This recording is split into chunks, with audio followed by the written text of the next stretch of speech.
So last class में हमने topic complete किया था पार्टीशन वैल्यूज। पार्टीशन वैल्यू की एग्जांपल 2.20 हमने कर ली थी। आज हम करेंगे example 2.1। Following is the distribution of marks obtained by 500 candidates in statistics paper of a civil service examination. हमारे पास मार्क्स की डिस्ट्रीब्यूशन दी है जो कि 500 कैंडिडेट्स की है और कौन से पेपर में है, सिविल सर्विस एग्जामिनेशन, उन्होंने यूपीएससी का एग्जाम दिया है, उसमें हमारे पास 500 कैंडिडेट्स के मार्क्स की डिस्ट्रीब्यूशन गिवन है। मार्क्स मोर देन और नंबर ऑफ कैंडिडेट मीन्स कि जो ऐसे बच्चे जिनके मार्क्स 0 से ज़्यादा है वो 500 स्टूडेंट्स हैं, जिनके मार्क्स 10 से ज़्यादा है वो 400 स्टूडेंट्स हैं, जिनके मार्क्स 20 से ज़्यादा है वो 400 स्टूडेंट्स हैं, और जिनके 30 से ज़्यादा है वो 200 है, जिनके 40 से ज़्यादा है वो 100 एंड जिनके 50 से ज़्यादा है वो 30। हमारे पास मार्क्स की डिस्ट्रीब्यूशन गिवन है। Calculate the lower quartile marks. हमें लोअर क्वार्टाइल निकालना है। क्वार्टाइल आपको पता है Q1, Q2, Q3 होता है। लोअर निकालना है, इट मीन्स Q1 निकालना है। If 70% of the candidate pass in the paper, find the minimum marks obtained by them. अगर 70% कैंडिडेट्स अगर हमारा एग्जाम पास कर रहे हैं तो हमें मिनिमम मार्क्स निकालने होंगे जो कि एक पास कैंडिडेट के द्वारा ऑब्टेन किए जा रहे हैं। ठीक है, तो कैसे करेंगे? देखो, सबसे पहले तो हमें इसमें इंटरवल बनाना, मतलब हमारे पास गिवन क्या दिया, मार्क्स 0, 10, 20, 30, 40 तक, 50 तक दिया है। ठीक है, हमें देखो ये आपके पास, ये आपको कुछ समझ नहीं है, आपके पास क्यूमुलेटिव फ्रीक्वेंसी है। कैसी क्यूमुलेटिव फ्रीक्वेंसी है? फर्स्ट वैल्यू आपके पास ये डिक्रीज हो रही है, फर्स्ट 100, फिर 460, फिर 400, मतलब ये कौन से ऑर्डर में चल रही है आपके? डिक्रीजिंग ऑर्डर में चल रही है। तो इसलिए आपको पता है ना क्यूमुलेटिव फ्रीक्वेंसी में क्या होता है, सबसे छोटी वैल्यू फिर उसमें ऐड होता है, फिर उसमें ऐड तो ऐसे होता जाता है। तो ये आपके पास क्यूमुलेटिव फ्रीक्वेंसी गिवन है, ना कि फ्रीक्वेंसी, बट आपको फ्रीक्वेंसी निकालनी पड़ेगी। ठीक है, उसके लिए हम क्या करेंगे, देखो सबसे पहले हमने क्या किया, हमारे पास गिवन क्या है, ऑब्जर्वेशन जो हमें हमारे मार्क्स दिए हुए हैं, क्यूमुलेटिव फ्रीक्वेंसी हमारे पास गिवन है, इट मीन्स एन की वैल्यू, क्योंकि क्यूमुलेटिव की फ्रीक्वेंसी में जो सबसे हाईएस्ट वैल्यू आपके आती है, इट मीन्स वही आपके फ्रीक्वेंसीज का सम होता है। तो आपकी फ्रीक्वेंसीज का सम कितना है यहाँ पे? 500। आपके पास क्लास इंटरवल कहाँ से कहाँ तक जा रहा है? देखो, क्यों हमें इन सब चीज़ों की ज़रूरत पड़ी, पहले आपको वो समझना ज़रूरी है कि आपको टेबल बनाना है क्यों और क्या क्या। आपको निकालना था first quartile, that is lower quartile निकाला था। तो लोअर क्वार्टाइल का आपको फर्स्ट फॉर्मूला ये होता है L + H/F n/4 - C, same as median की तरह होता है। डिफरेंस क्या आता है, जहाँ पे हम मीडियन में n/2 लिखते हैं, इसमें n/4 लिखेंगे, क्योंकि क्वार्टाइल्स की बात है और क्वार्टाइल्स उसको 3 इक्वल पार्ट्स में डिवाइड कर देता है। तो इट मीन्स कि 4 पार्ट्स बनते हैं ना, वहाँ पे पॉइंट्स 3 ही होते हैं लेकिन पार्ट 4 बनते हैं, तो इसलिए 4 क्वार्टाइल्स, तो मतलब 4 को 4 से डिवाइड करेंगे उसको। तो सबसे पहले हमारे पास आ जाता है, तो इसीलिए हमें क्या चाहिए, कैपिटल N भी चाहिए, क्यूमुलेटिव फ्रीक्वेंसी भी चाहिए, फ्रीक्वेंसी भी चाहिए। ठीक है, हमारे पास क्यूमुलेटिव फ्रीक्वेंसी भी है, कैपिटल N भी है, बट हमारे पास H नहीं है, L नहीं है, F नहीं है। ये H, L, F कहाँ से आएगा? जब हमें L तो आएगा जब हम क्लास इंटरवल्स बनाएंगे कि हमारे पास लोअर लिमिट और अपर लिमिट आएगी, और N हमारे पास फ्रीक्वेंसीज का सम होता है टोटल, और F हमारे पास फ्रीक्वेंसी होती है जो हम अपनी मीडियन क्लास को, मैं आपको हर एक वीडियो में यही बता रही हूँ कि इस चीज़ को मत भूलना, क्योंकि अगर आपने इसमें एक भी टर्म भूल गए तो आपका पूरा क्वेश्चन, पूरा का पूरा फॉर्मूला ही उसी पर डिपेंड करता है, पूरा क्वेश्चन उस पर डिपेंड कर रहा है, तो आपका क्वेश्चन गलत हो जाएगा। इसलिए इन टर्म्स को समझना आपके लिए बहुत इंपॉर्टेंट है। तो देन सबसे पहले हमें L चाहिए, तो L के लिए हमें क्लास इंटरवल बनाना पड़ेगा। देखो, उसने बोला मोर देन मार्क्स, मतलब 0 से ज़्यादा, तो नेक्स्ट वैल्यू क्या? 10, तो फर्स्ट इंटरवल हम 0 से 10 तक बना सकते हैं।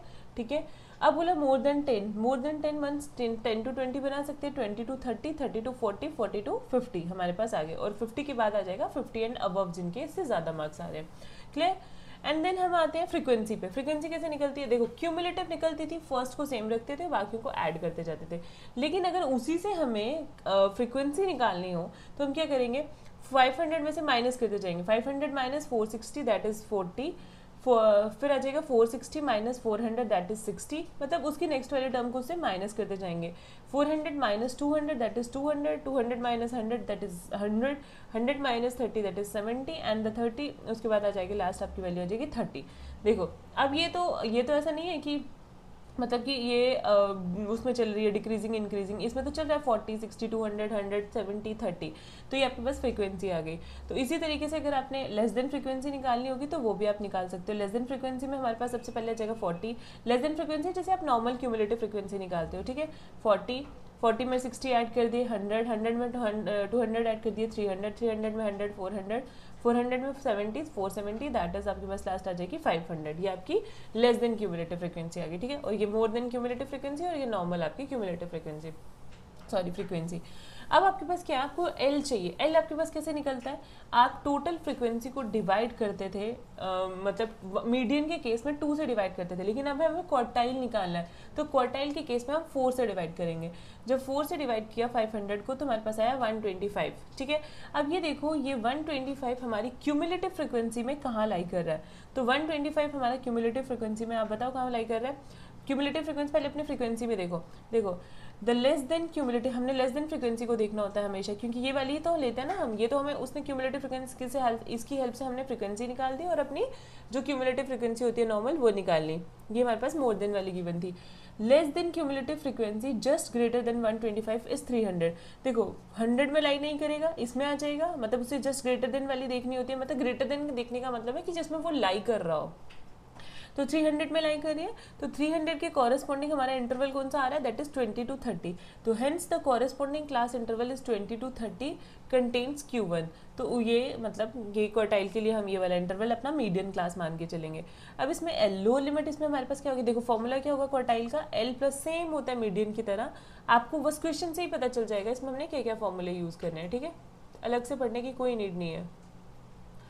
तो हमारे पास आ गया 20 to 20 हमारा लो लिमिट आ जाएगी, प्लस एच डिफरेंस कितना आ रहा है 10 का, 10 हमारा इंटरवल का डिफरेंस आ गया, फिर आ गया 200 हमारी उसी क्लास की फ्रिक्वेंसी आ गई। देखो 20 to 30 की फ्रिक्वेंसी थी 200, और हमारे पास n/4 that is 125 minus cumulative frequency होती है प्रीसीडिंग टर्म की, तो प्रीसीडिंग टर्म की क्यूमुलेटिव फ्रिक्वेंसी हमारे पास क्या आएगी, 20 to 30 का लिया था ना हमने। अच्छा, इसमें सी की वैल्यू हम क्यूमुलेटिव फ्रिक्वेंसी हमने प्रीसीडिंग नहीं सक्सीडिंग टर्म की लेनी है, इसका उल्टा केस, तो दैट इज 100 ले लिया और ये आ गया। देखो since out of the 500 students 70% pass the test, 70% ने टेस्ट पास कर लिया, एंड रिमेनिंग कितने बचेंगे, 30% फेल हो गए। तो उसने यही पूछा था ना कि मिनिमम मार्क्स कितने ऑब्टेन हो रहे हैं पास कैंडिडेट से, तो मतलब जब भी हमने मिनिमम वैल्यू निकालनी होती है 30% आ रहा है, इट मीन्स कि हमने डिसाइल निकालना है, D3 निकालना है। तो D3 निकालने के लिए हमारे पास डिसाइल हमेशा वो होता है जो 10 पार्ट्स में इक्वली डिवाइड होता है। ठीक है, तो 10 ले रहे हैं, तो इसमें क्या करेंगे, अब थर्ड डिसाइल निकालना है, तो 3 × n/10 करेंगे, that is 3 × 500 divide by 10 which is 150। तो the cumulative frequency just greater than 150 is हमारे पास फिर कितनी आ रही है, कहाँ पे लाई कर रहा है ये 300 में, तो therefore D3 lies in the corresponding same interval में आएगा 20 to 30 वाले में, एंड इज गिवन बाय, इसकी वैल्यू हमारे पास क्या आ जाएगी D3 की, वही सेम फॉर्मूला लगता है, बट चेंज होगी तो सिर्फ ये वैल्यू।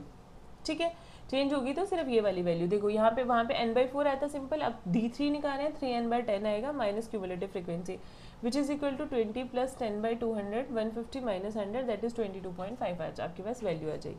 ठीक है, तो hence the minimum marks obtain by the passed candidates are आपके पास कितने आ जाएगी 22.5। तो इसी के साथ आपने ये एग्जाम्पल 2.21 भी कंप्लीट कर दी। अब हम नेक्स्ट क्लास में करेंगे एग्जाम्पल 2.2।